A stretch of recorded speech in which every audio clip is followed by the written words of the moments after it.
Assalamualaikum warahmatullahi wabarakatuh. Berjumpa lagi dengan saya Muhammad Azmi dari Ampera Coding. Pada video kali ini saya mau membagikan tutorial tentang bagaimana cara mudah untuk kita mengelola server atau bisa dibilang VPS lah ya. Nah, di sini saya akan pakai dari penyedianya ID Cloud Host. Kelebihan dari ID Cloud Host ini salah satunya yaitu dia bisa kita atur kapan mau hidup ataupun mati, upgrade servernya itu kapan saja. Nah, jadi kita bebas untuk mengelolanya, baik itu nantinya kita mau build servernya itu secara tanpa panel ataupun menggunakan panel yang sudah disediakan oleh si ID Cloud Host. Oke, tanpa panjang lebar lagi, nanti silahkan masuk saja ke link yang akan saya cantumkan di bio deskripsi video ini ya. Nanti akan masuk ke halaman dari konsol si ID Cloud Hostnya itu sendiri. Nah, nanti silahkan daftar dulu ya. Jadi perlu daftar supaya kita bisa masuk di sini.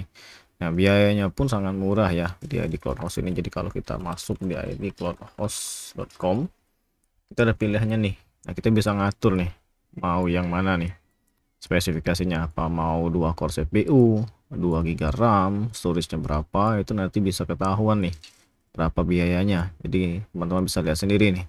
Ini kalau misalkan 2 core 2 GB dan 20 GB itu cuma 87.500 satu bulan atau per bulan ya. Jadi sangat murah. Nah, itu bisa kita katakan 2 core 2 GB 40 GB itu harganya cuma 100.000 sebulan. Nah, nanti kalau misalnya kita tidak mau mengaktifkan ya kita bisa langsung matikan saja servernya. Oke, ini kelebihan yang sangat terasa dari si ID Cloud Host itu sendiri. Nah, kita akan coba buat, tentunya kita akan daftar dulu ya. Nah, kita bisa langsung isikan email dan password yang teman-teman miliki, atau bisa langsung sign up with Google. Nah, saya akan coba istilahnya sign up dengan mengisikan email dan password saya sendiri ya. Saya di sini coba kemasukan di sini, kemudian oke, saya sign up. Oke, ini confirmation email, kita perlu konfirmasi ke emailnya. Jadi saya akan masuk di email saya, itu di Thunderbird. Oke, ini bentar. Oke, ini sudah ada email notifikasinya. Confirm my account. Oke, email successful. Kita klik tombol continue. Nah, tinggal login lagi saja nih pakai akun yang tadi. Oke, login. Nah, ini kita akan masuk ke dalam konsolnya si ID Cloud Host, yaitu di console.idcloudhost.com. Nah, tinggal ditunggu saja.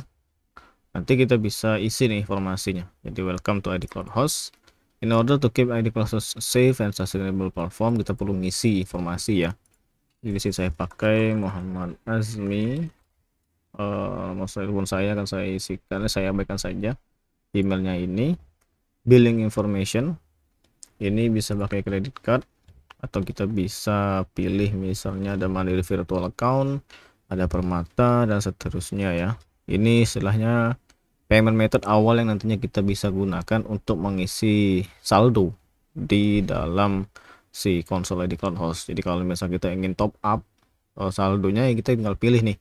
Nah, nantinya pun kalau misalnya kita mengatur di sini untuk retail ya, tapi kita ingin menambahkan lagi misalkan dari OVO ataupun Dana, ataupun nanti bisa juga dari Mandiri virtual account, itu juga bisa, nggak ada masalah ya. Nah, jadi misalnya untuk saat ini mungkin saya pakai yang OVO lah ya, karena saya di BSI nggak ada nih, Mandiri pun juga nggak ada sementara ini. Saya pilih OVO, atau kita bisa add payment method later. Nah, pilih account name. Oke, ini referral code-nya. Nanti teman-teman bisa gunakan referral code ini untuk saat mendaftar ya. Complete sign up. Oke, kita akan langsung masuk ke halaman selanjutnya ataupun ke proses selanjutnya. Nah, di sini ada keterangan welcome to idcloudhost.com. Nah, ini macam-macam ya, ada pilihannya ya. Ada virtual machine, ada object storage, floating IP, dan VPC network. Nah, biasanya kalau kita mau langsung eksekusi ataupun mau buat apa namanya si servernya ataupun VPS-nya, kita bisa langsung klik tombol compute di atas kiri sini ya. Nah, atau bisa juga dari tombol virtual machine di create new VM. Nah, nanti kita disuruh milih nih virtual machine ataupun app catalog. Kalau virtual machine jenisnya ataupun tipenya ini ada OS ya, jadi kosongan. Kita bisa nanti pilih OS Ubuntu, Alma Linux dan seterusnya yang tersedia di sini. Kemudian lokasinya kita bisa pilih. Kalau misalkan di Indonesia, ini pilihannya ada dua, ada South Jakarta dan North Jakarta. Begitu juga kalau misalnya di Singapura, dia cuma pilihan Singapurnya saja. Nah, saya mau pilih Indonesia karena websitenya akan beroperasi di Indonesia. Jadi kalau misalkan kita pilih Singapura, otomatis kurang efektif sih, kurang cepat lah. Jadi mending kita pilih yang terdekat saja. Nah, size di sini ukuran kita mau pilih yang mana? Ini yang pilihan, ada 4 pilihan di sini yang bisa kita pilih secara cepat ya. Kalau misalkan yang di sebelah kanan ini kita bisa scroll nih, mau berapa kapasitas ataupun spesifikasi yang kita inginkan. Nah, misalkan kita mau pakai 50.000 sebulan, itu cuma sebulan ya 50.000 nih. Kalau misalnya kita hitung-hitungan selama 1 tahun cuma 600.000, kita udah dapat 1 CPU, 1 GB RAM dan 20 GB disk.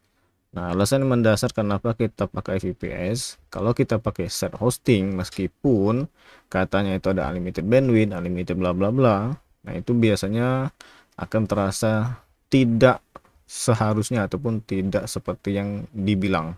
Nah, tapi kalau kita pakai VPS, kita lebih bebas mengelola atau mengontrolnya, dan istilahnya resource-nya itu lebih enak. Contoh misalkan teman-teman kalau misalkan pakai WordPress, itu biasanya nanti ada limitasi dari si hosting kalau kita pakai WordPress, terutama kalau misalkan pakai page builder seperti Elementor yang perlu resource yang agak besar tuh, meskipun kita pakai apa namanya spek yang lumayan gede, cuman ujung-ujung pasti nanti akan ada limitasi karena ya set hosting ya dibagi-bagi dengan website yang lain. Oleh sebab itu bagusnya memang pakai VPS, apalagi dia di cloud hosting ini kita sudah dipermudah mau setupnya bagaimana. Oke. Nah, nanti tinggal diisi lagi misalnya VPC network. Ini secara default keterangannya my network, tapi kalau mau custom ini bisa ditambahkan. Jadi new private network khusus jaringan sendiri. Mau dibuat add new tinggal buat nama baru. Username, password, confirm password, SSH, resource name. Ini perlu diingat ya, terutama di bagian username dan password. Nah, kalau SSH ini nanti gunanya kalau kita mau login ke server menggunakan SSH. Nah, biasanya SSH ini kita sangat gampang ya untuk membuatnya kalau misalkan di Linux ataupun seperti yang teman-teman lihat sekarang, saya ini sedang menggunakan OS Linux Mint ya. Nah, untuk SSH key-nya itu udah ada di sini. Jadi nanti tinggal dibuat saja ketika perintah SSH keygen, maka otomatis kita akan membuat si SSH keygen di komputer ini. Nah, nanti itu akan tersimpan di dalam komputernya. SSH itulah yang kita copy paste kan ke dalam SSH di sini. Jadi nanti ketika kita ingin login, kita tinggal masukkan username, IP-nya berapa. Nah, nanti tinggal otomatis SSH kita nggak perlu lagi istilahnya diminta untuk masukin password secara berulang kali. Nah, resource name adalah istilahnya nama server kita lah. Jadi kalau misalkan mau dibuat VPS dash misalnya seperti ini, apa ya, websiteku misalnya. Nah, ini bisa dibuat seperti ini. Kemudian estimation monthly cost ini perkiraannya sekitar 50.000 per bulan. Kemudian billing accountnya mau pilih yang mana nih. Nah, karena di sini kita belum ada, kita tinggal add new saja. Oke, tapi saya mau kasih tahu dulu sedikit di bagian app catalog.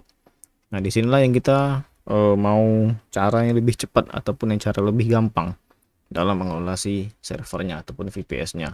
Jadi kalau misalnya kita ingin menginstal WordPress, ini udah disediakan dengan pilihan Open Lightspeed atau Nginx ataupun di Apache-nya untuk server ya. Kemudian jenis servernya, kemudian Moodle versi berapa, sister ini untuk biasanya untuk Doston, untuk sistem kemudian feedernya ini sebanyak macam-macam ya. Tapi biasanya kalau misalkan teman-teman mau yang panel, contoh kalau yang umum kan itu ada cPanel ya. Nah, di sini untuk versi gratisan ataupun open source-nya dari VPS disediakan CyberPanel. Kemudian ada lagi yang namanya AA Panel. Nah ini cPanel juga ada ya, cPanel plus CL. Kemudian ada AA panel di sini. Nah ini AA panel, tinggal nanti disesuaikan saja. Yang jelas kalau cPanel tuh biasanya kita perlu license key-nya karena dia berbayar si cPanel ini. Berbeda kalau misalnya teman-teman menggunakan set hosting, biasanya udah include si cPanel-nya. Nah ini tinggal pilih saja nih mau yang mana. Jadi kita tinggal klik saja, selesai. Oke. Nah ini seperti ini saja untuk prosesnya. Virtual machine, ada app catalog, tinggal dipilih. Kalau virtual machine ini lebih ke kosongan. Jadi memang server itu akan kosong tanpa diinstal apapun, hanya OS-nya saja. Nah, ini biasanya kalau misalkan yang suka untuk istilahnya mengelola sendiri tanpa panel, biasanya pakai yang cukup di VM-nya saja tanpa panel apapun. Tapi kalau misalkan mau yang gampang, mau lebih cepat, istilahnya pengelolaannya ataupun yang awam dalam pengelolaan server, bisa pakai panel seperti Cyber Panel, cPanel ataupun dari AA panel di sini ya. Nah saya kan coba pilih yang AA panel saja ya. Kita coba AA panel. Ya untuk perbandingan AA panel dan cPanel itu ada perbandingannya, ada perbedaannya yang mungkin kalau bisa dibilang, kalau saya pribadi AA panel itu istilahnya dia lebih stable ya, tapi ada juga yang bilang Cyber Panel itu lebih stable. Jadi preferensinya masing-masing, nanti silahkan dicoba sendiri saja ataupun bisa dibaca di referensi di Google. Nah ini juga ada yang namanya LAMP, ini cPanel-nya. Tinggal dipilih. LAMP ini Linux, Apache, MariaDB dan PHP. Tinggal dipilih saja ini. Oke. Jadi misalnya saya mau install Cyber Panel, saya versi yang Ubuntu 20. Nah ini otomatis akan diarahkan ke yang 56.000. Kalau kita mau turunkan itu juga bisa, nggak ada masalah. Jadi misalnya saya mau kasih di sini username-nya adalah Muhazmi, passwordnya misalnya saya kasih oke. Nah SSH-nya kita kosongkan saja ya. Tapi nanti kalau misalkan mau dipakai, itu posisinya itu kalau misalnya kita lihat di apa namanya file system, sorry di home, ini saya pakai Linux ya, SSH. Nah di sini adalah ID RSA-nya. Nanti tergantung teman-teman mau buat atas namanya apa. Inilah yang nanti di copy sehingga nanti tinggal login saja ke dalam servernya. Oke, sementara saya kosongkan saja, tapi ini nanti bisa kita tambahkan si SSH-nya ini. Oke, semanly monthly cost 50.000 per bulan. Billing account kita pilih add new karena belum ada. Nah, kita pilih di sini. Kita nggak perlu tambah akun baru karena kita udah ada ya tadi. Oke, ini kita new VM. Top up account saja di sini. Jadi kalau kita ini kembali lagi ke proses pendaftaran dia nih. Coba kita buat lagi di sini, create new VM, pilih app catalog, pilih AA panel. Oke, selanjutnya pilih yang ini, kita pilih ya 56.000, 50.000 saja kita masukin. Ini ada oke, yang tadi Muhazmi, ini passwordnya saya masukin. Oke, resource name-nya VPS percobaan. Oke, billing account kita pilih ini karena nggak bisa dia inaktif, jadi kita bisa mungkin di top up dulu lah. Top up ini saya mau ngisi 55.000, dia minimalnya ya 55.000. Kemudian total charge-nya ini adalah 61.050 karena di sini ada pajak 11% ya. Oke, kemudian ini payment method-nya OVO ya, karena saya tadi pilihnya OVO. Nah kita bisa klik tombol top up. Nah ini kita sudah diarahkan ke payment gateway-nya dari Duitku ya. Kita klik tombol pay now kalau mau langsung bayar, tapi kalau misalnya kita show detail, ini bisa lihat detailnya bagaimana. 61.050 service kan, jadi ada kita harus bayar 62.058. Kemudian payment methodnya OVO, how to pay, cara bayar. Nah, ini tinggal kita masuk ke OVO nih, masuk, kita pilih nomor handphone yang sudah terdaftar di OVO, kita tinggal pay now saja. Oke, ini masukin nomor dulu, ini nomor telepon saya. Oke, sorry, 08 7 495 852 100. Oke. Kenapa dia warna merah? Coba ini di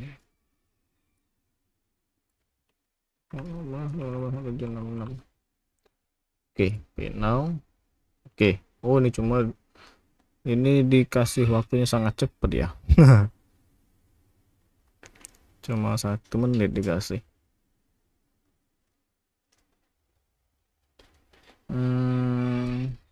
Oke, sepertinya saya perlu top up dulu nih. Ternyata kurang saldonya. Oke, ini valid karena saya agak lambat tadi untuk proses apa namanya, top upnya. Nah, kita akan diarahkan lagi ke halaman dashboard seperti ini. Kita coba top up now saja lah ya. Jadi kalau kita mau top up bisa langsung di atas ini. Ini namanya, kemudian kita top up your account di atas ini. Saya pilih OVO saja 55.000 top up. Nah, rupanya sangat cepat ini proses untuk pembayarannya. Oke, ini saya masukin lagi nomornya. Oke, pay now. Nanti dia akan muncul notifikasi ya langsung di HP teman-teman. Pastikan buka aplikasi OVO-nya. Nanti dia akan muncul tampilan perintah untuk membayar. Nah, jadi tinggal kita pilih ataupun tekan tombol bayar ya.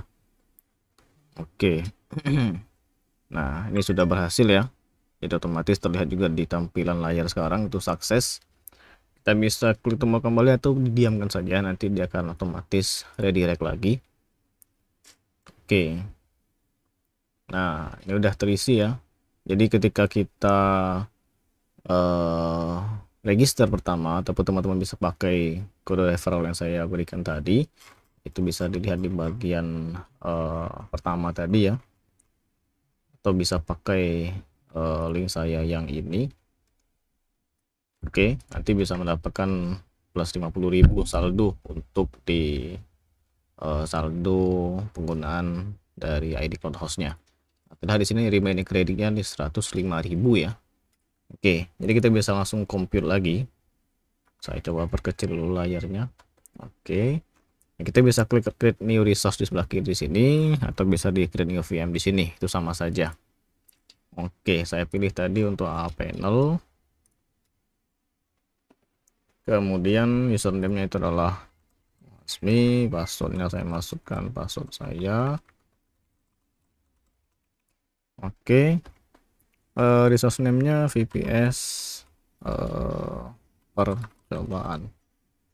Oke, ini sudah. Kemudian kita tinggal billing account udah bener nih. Prepayment. Oh sorry, ini kenapa 50.000, saya pilih 50.000 saja. Oke, ini sudah. Kita klik tombol create. Nah, dia kan building VPS percobaan ya. Ini tinggal ditunggu saja nih. Ditunggu sampai dia selesai.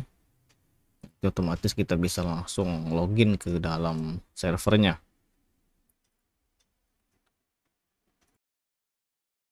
Oke, ini dikit lagi selesai ya, 95%.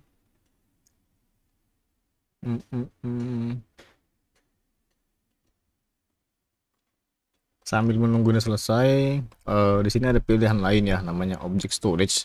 Jadi istilahnya kalau keterangannya create a new object storage packet and start storing your data in scalable way. Pay as you grow. Jadi simpelnya kita bisa menyimpan data ke dalam tempat ataupun storage yang berbeda. Jadi kalau misalkan teman-teman tidak mau menyimpan aset gambar atau video yang tidak jadi satu dengan server, nah itu bisa pakai object storage ya. Jelas kita berbayar dari si di cloud hostnya. Oke.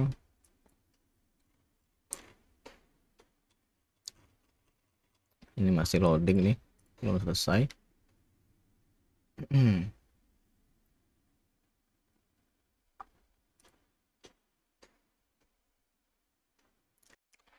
Oke, ini udah selesai ya. Jadi teman-teman bisa lihat ya. Ini adalah IP-nya, public IP. Jadi kalau misalnya saya coba klik saja ini untuk copy to clipboard, saya buka ini, jadi SSH itu adalah nama username tadi kan adalah Muhazmi ya. Muhazmi add nama IP-nya. Nah, ini tinggal yes kan saja kalau muncul seperti ini. Nah, ini masukkan passwordnya yang sudah diisi pas pertama kali ya. Nanti dia kalau sudah otomatis dimasukkan ke dalam servernya. Oke, seperti ini. Nah, ini adalah perintah pertama kali ketika kita masuk ke dalam servernya yang sudah terinstall AA Panel. Nah, jadi teman-teman bisa lihat ya. Di sini usage-nya itu adalah 9,9% dari total 20 GB. Kemudian memori usage-nya itu 20%. Oke. Nah, kalaupun teman-teman tidak ada terminal, itu bisa langsung buka terminal dari si VPS-nya, yaitu dari si ID Cloud Host. Itu adalah di Virtual Console bisa ataupun di SSH. Nah, kalau kita klik SSH, nanti dia akan buka tab baru langsung seperti ini tanpa perlu kita masukin perintah SSH, nama username-nya dan IP-nya. Nah, ini tinggal di yes-kan saja. Nah, masukkan lagi password yang sudah kita atur ataupun kita buat pertama kali ya. Nah, ini tinggal di do you want to install APNode to the directory, kita yes-kan saja. Nah, ini tinggal ditunggu sampai prosesnya selesai ya. Oke, download node. Nah, dia proses, jadi yang ini saya batalkan saja ya.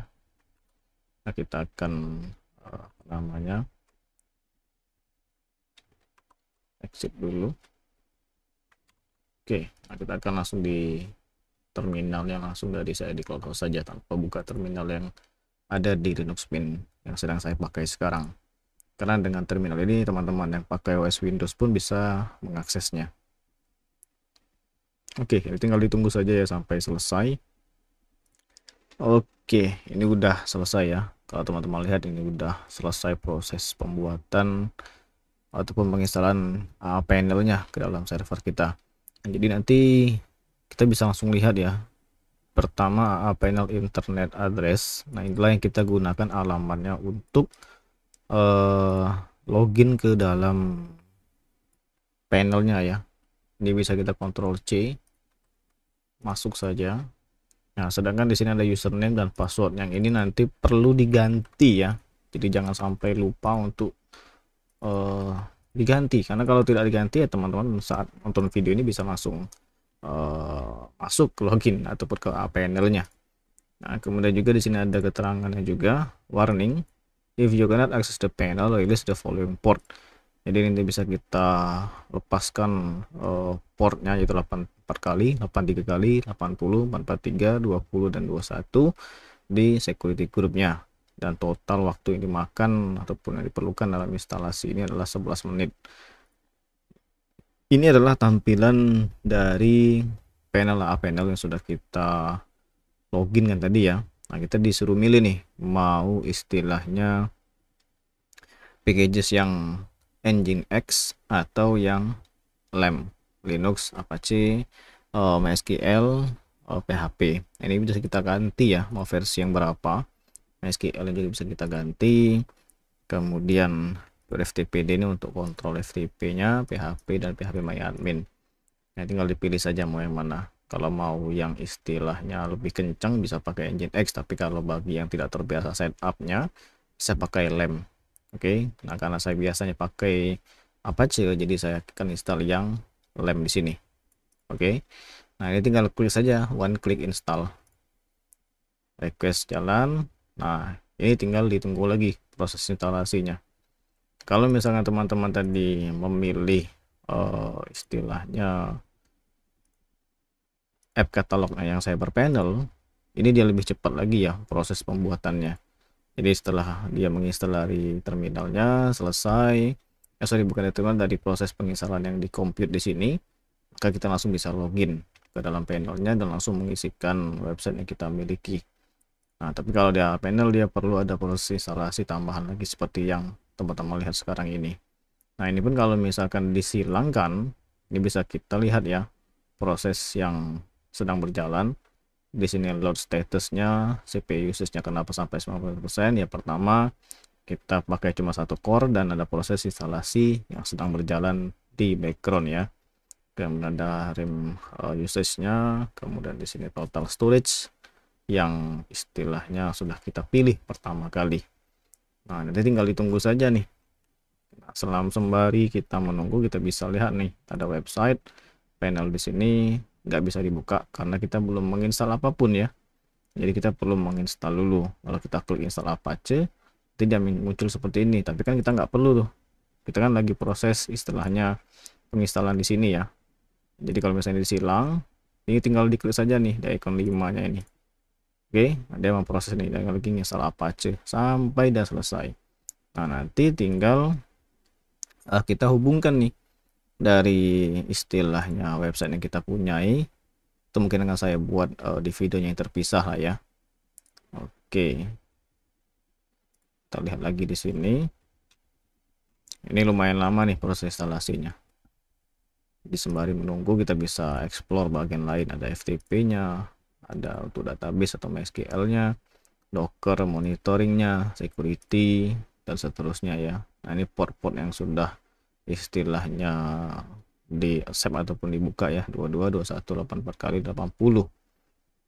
Oke, nah secara default sih untuk SSH remote service-nya itu ada di panel 2 di port 22, untuk FTP-nya itu di 21, untuk yang port A panelnya itu di 888. Dan sini untuk yang websitenya itu di port 80. Kalau mau diganti nanti bisa sih ini untuk dirubah, atau mau dihapus pun juga bisa. Oke, kita coba lihat lagi tadi di sini. Oke, ini tinggal ditunggu saja sampai dia selesai. Jadi mungkin untuk di video ini saya cukupkan sampai di sini ya, dari proses registrasi, pembuatan akun dari Host untuk mengelola ataupun membuat VPS sendiri, sampai penginstalan AA panel sebagai panel yang kita gunakan untuk mengelola website.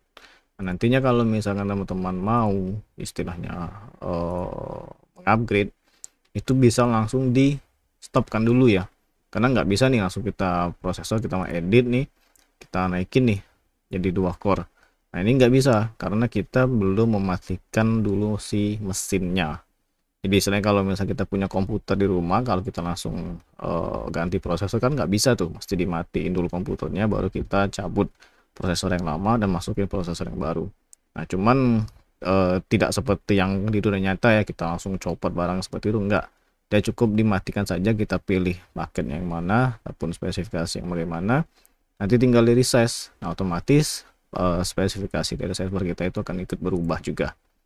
Oke, saya rasa ini saja. Semoga bermanfaat dan sampai jumpa di video selanjutnya.